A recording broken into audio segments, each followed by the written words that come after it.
माननीय हमारे मनोज भैया ब्लॉक प्रमुख भइल बानी, तो वहाँ के अभी का कारण बा कि अभी हम तक मुखिया जी लोग के तो मीटिंगे ना बोले नहीं। एगो 11 के डेटो रखले रहनी है बुलावे के, तो MLC चुनाव के चलते डेट कैंसिल हो गई। तो शायद वहाँ का हमने से भागत नहीं, हमारा तो ये बुझाता कि रौरा सारा मुखिया जी लोग के लगे, सारा BDC लोग के लगे, रौरा बाई लेटर इशू करके मुखिया जी लोग के घरे भेजी। ई ना कि व्हाट्सएप पे ना पंचायत समिति के लेटर या कोनो भी लेटर व्हाट्सएप पर मिलला पता मीटिंग में ना जाए जाला, तो घर से रिसीव होला के जी ना नहीं मिला जुला के हम देखत नहीं कि हमारा चक्री पंचायते के कोनो मीटिंग होता है जो कि कार्यपालक बानी पंकज जी, वहाँ के द्वारा व्हाट्सएप में डाल दिया जाता ग्रुप में। अब रौरा बताई जे ग्रुप ना चलाओ तो कहाँ से देखी। अब BA, BCom, BSc और MA, MCom करें विश्व की सबसे बड़ी यूनिवर्सिटी इग्नू से। सॉल्ड असाइनमेंट और गाइड बुक्स प्राप्त करें। संपर्क करें Mahakal computers, DAV college gate के सामने, सिवान। थायराइड, शुगर और मोटापे से हैं परेशान तो मेट्रो हॉस्पिटल सिवान है एक बेहतर समाधान। डॉक्टर MS अहमद अंतर्राष्ट्रीय कुशलताओं के साथ दे रहे हैं सेवाएं। संपर्क करें सेंटर पॉइंट, चकिया बिंदुसार रोड, सिवान। में कॉल जाओ तो हमने के साथे बानी अवध मुखिया जी। मुखिया जी, सबसे बड़ा बात रुआ यहाँ देखा जाता है कि रुआ विकास के मुद्दा पर चुनाव जितनी रिकॉर्ड मोर से चुनाव जितनी जनता के उम्मीद पर खड़ा उतरे कि ना उतरे। अभी तो 4 महीना भइल जीतले हमने सके 4 महीना में, तो अभी तक हमरा तो देखे में जनता के उम्मीद पर हम उतरल बानी। अब आगे देखी का होला। का रोड मैप बा विकास के बेरी चुनाव जीतला के बाद पहला के नेता बेटाइल बजे बतावे के चाहो रोड मैप। देखिए चुनाव तो खैर 5 साल पहले पूर्व में मुखिया रहबे कहीं, ओकरा बाद बहुत रिकॉर्ड मत से हमारा चक्री पंचायत के जनता हम पे विश्वास की है करके हमरा के जितैनी लो। जितैला के नतीजा भइल कि अभी तक लगभग हमरा बुझाता कि 5-6 गो रोड और एगो नाला, मनरेगा में सारा मजदूर के मजदूरी और जितना पैन उन बारी सन, हम तो 5 साल के काम हमरा बुझाता कि हम 4 महीना में अभी तक खत्म कैले बने। अभी तो आगे हमरा लगे 4-4.5 साल बाकी बा। मुखिया जी, रोड बनैला से, नौरी बनैला से देश के या पंचायत के विकास ना होला जी। विकास शिक्षा से होला। जी जी जी शिक्षा पर कितना फोकस बा जी। देखिए शिक्षा के बात रोड़ा कहनी तो हम अटेंडम 1-2 गो विद्यालय में हम पहुँचल बानी। जौन हमारा पंचायत के एगो विद्यालय बा जमनपुर है, जौन रोड पर बा, ओहिमे हम पहुँचनी तो निरीक्षण कहनी, तो निरीक्षण के अंतराल हमरा पता चलल कि एगो ओहिमे मास्टर बानी, तो वहाँ के ना आई रहनी तो मास्टर साहब से कहनी, ललन जी बानी वहाँ पे प्रिंसिपल, ललन जी से कहनी तो ललन जी कहते कि मुखिया जी हम लोग कंप्लेन करके BRC में थक गई बानी सन, वहाँ के हरमेशी ना आवेनी और बैठ के सरकार से रुपया उठावेनी। तो हम कहनी कि ठीक बाटे, ये बात हम अपना पंचायत समिति के मीटिंग में हम मुद्दा उठाएं। हम एक के लिखित अपना लेटर पैड पे, मुखियाइन के लेटर पैड पे हम लिख के देम कि काहे टीचर उतरी मनमानी करता नहीं लो। ये तो बात बा। दूसरका की होली बीत जाता तो हमने से जितना स्कूल बा, जितना आंगनबाड़ी भवन बा, आंगनबाड़ी केंद्र चलता, एकरा बावजूद है डीलर लोग सबसे बेसी शिकायत बाटे तो आंगनबाड़ी के और डीलर लोग के बा। स्कूल के तो खैर बढ़ले बा। हमने सके होली के बाद इनकरा लोग पे थोड़ा सा विशेष करके विशेष ध्यान देम सन कि आम पब्लिक के जोन बाटे, जोन हक मिलो, आंगनबाड़ी भइल, ओइमे कहीं ये लोग कुछ नहीं के लोग करत धरत नहीं के कि हक खातिर पहले के 3 महीना टाइट हो जाए या ओकरा बाद कमीशन बैठ के उसले नहीं 5000 के। देखिए कमीशन के बात कहनी तो बात रोड़ा सही कहनी हटे कि 11 में हम मुखिया रहनी, 12 में तो उस समय भी पोषाहार के कॉपी पे मुखिया साइन करस लो तब ब्लॉक से पोषाहार मिलो। अब जब सरकारें हमनी सके ओइमे से हटा दिले बिया, एक भी आंगनबाड़ी के लोग अभी तक ले हमनी सके लगे ना अइल। सुनका लोग कहला पे क्वेश्चन कर देता लोग कि मुखिया के कोनो भूमिका नहीं खे। ब्लॉक में जाता ही तो ब्लॉक के अधिकारी कहता लोग कि ओइमे पूरा फुल मुखिया के भूमिका बा, कि पंचायत के अध्यक्ष मुखिया बाड़ी, मुखिया के इतना पावर बा कि पंचायत के मुख्यमंत्री मुखिया। हाँ वह मतलब है पूरा उनका अधिकार के अंदर बा। पर लो हमने सके कोनो विशेष वैल्यू नहीं खेलो देत।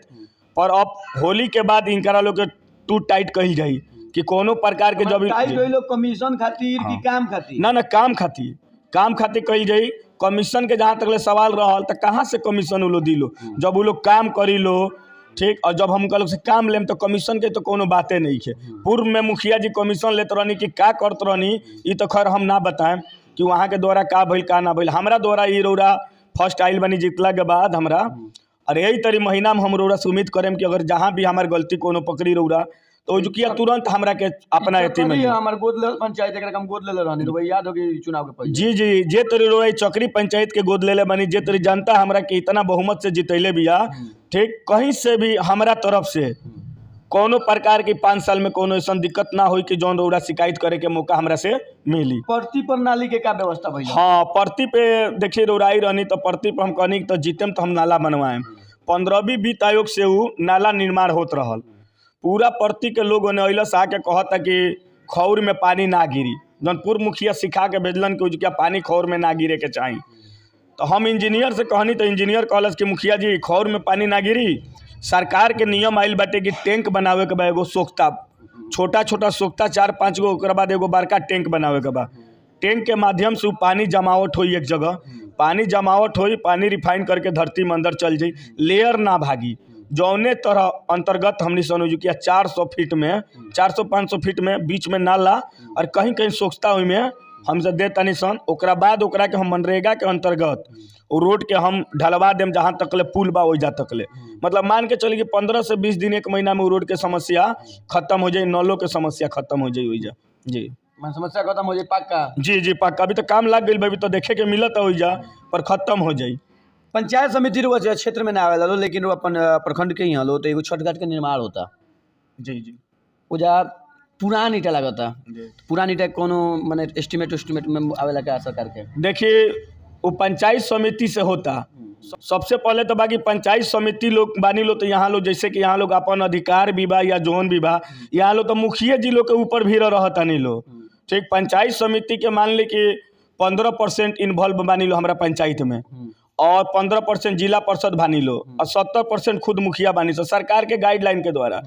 पंचायत समिति के जैसे कि एक पंचायत से दूसरे पंचायत में रास्ता के जोड़ल हो गई, पर वैसे कोनो बात नहीं कि अगर वहाँ के विकास करवावत तनी हो जा चक्री शिव मंदिर में वहाँ के अपन फंड से अगर करावत तनी तो बड़ी खुशी के बात बा कि अभी तक ले ओजुकिया कोई विकास ना करेलस, मंदिर भइल या छठ घाट भइल, अगर वहाँ के करावत तो बात अच्छा बा, ये बहुत अच्छा बात बा कि वहाँ के कराई। आदेश बगा देखिए ऐसे बात बाटे कि एस्टिमेट में कहीं पुरान ईटा के ना जिक्र होला, सारा चीज नया के होला जिक्र। ठीक, पर ओइमे मिला जुला के अगर उनकरा सुविधा के अनुसार हम तो उनका गईनी है ना निरीक्षण करे, ई तो बात हम ना बता सकेनी कि पुरान लगाओ तनी कि नया लगाओ तनी, ई हम जानतनी कि वहाँ के काम होता, काम कराओ तनी। और पंचायत के बाजार हो, बाजार में नहीं की जा तो जाने की देखो। देखिए की ना देखे कोई कमीशन हो जाने के ना, देखिए अगर हम उजुकिया जातो आओ तो बानी तो वहाँ के जो वर्तमान बीडीसी पति बानी गोपाल बाबा, वहाँ पे 10 गो एलिगेशन हमनी सब पे उल्टा में लगाओ तनी कि केकरा से का कर तनी सन, तो हमारा योजना पे हम सब बीडीसी हई सन, बीडीसी साइन करी तो मुखिया जी लोग के मनरेगा के रुपया मिली।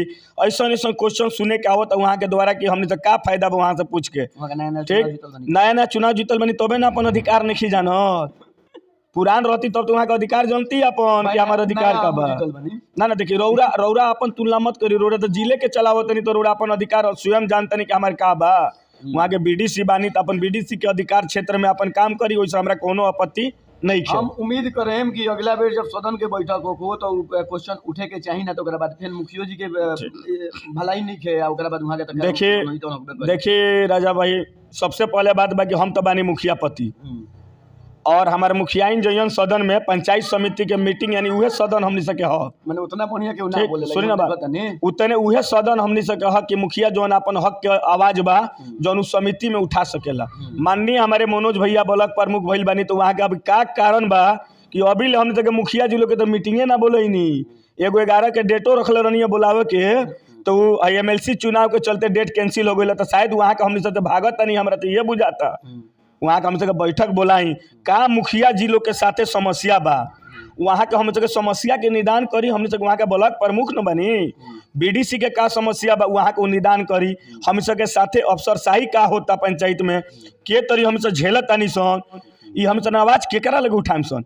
हम वहाँ से ये रिक्वेस्ट करें, आग्रह करें कि MLC चुनाव के बाद शीघ्र रौरा पंचायत समिति के बैठक बोलाई, और दूसरा बात कि रौरा सारा मुखिया जी लोग के लगे, सारा बीडीसी लोग के लगे, और बाई लेटर इशू करके मुखिया जी लोग के घरे भेजी, ई ना कि व्हाट्सएप पे ना पंचायत समिति के लेटर या कोनो भी लेटर व्हाट्सएप पर मिलना पता मीटिंग में ना जाए जाला, वो तो घर से रिसीव होला के जी ना नहीं मिला जुला के हम देखत तनी कि हमरा चक्री पंचायते के कोनो मीटिंग होता तो जो क्या कार्यपालक बानी पंकज जी, वहाँ के द्वारा व्हाट्सएप में डाल दहल जाता ग्रुप में। अब रौरा बताई जे ग्रुप ना चलाओ तो कहाँ से देखी? ग्रुप घरे बैठल ग्रुप मीटिंग सुनी चिट्ठी नहीं लो भेजत, कोनो अधिकारी हम जगह मुखिया वार्ड के लगे सूचना नहीं लो कहत। हम ये चाहते नहीं प्रमुख साहब से कि अपना पंचायत समिति के मीटिंग रौरा शीघ्र बुलाई और बुला के ओई में जोन समस्या बा मुखिया जी लोग के BDC लोग के रौरा ओकरा के शीघ्र अगला मीटिंग के पहले निवारण करी। रौरा से बहुत उम्मीद लगा के BDC लोग और हम सब मुखिया जी लोग भी रौरा साथे बानी सन।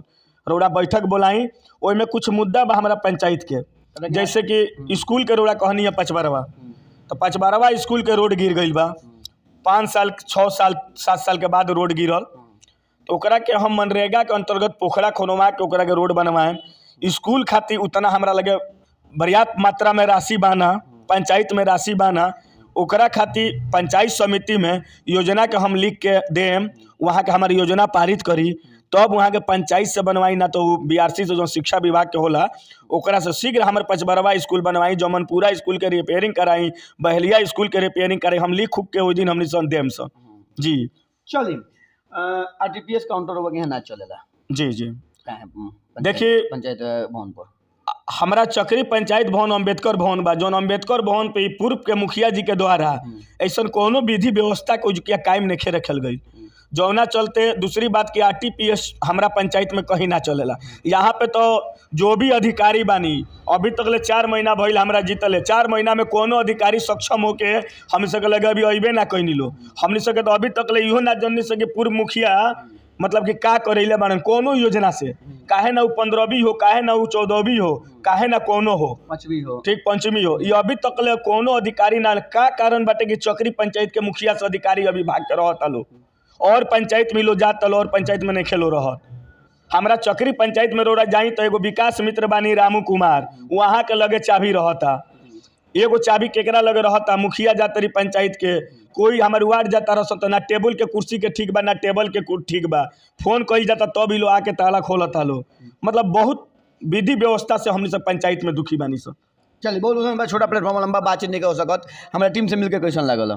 रौरा टीम से मिल के हमरा बहुत अच्छा लागल है कि कम से कम रौरा ऐनी हमने सके लगे हम सके जौन समस्या बा रौरा जननी जान के रौरा माध्यम से हमारे ब्लॉक प्रमुख साहब, हमारे माननीय BDO साहब, हमारे जितना पंचायत सचिव महोदय हैं, सबसे हम यही आग्रह रिक्वेस्ट करेंगे कि देखिए सर, आप लोग का सहयोग रहे, हम लोग मिलकर पंचायत का विकास करें।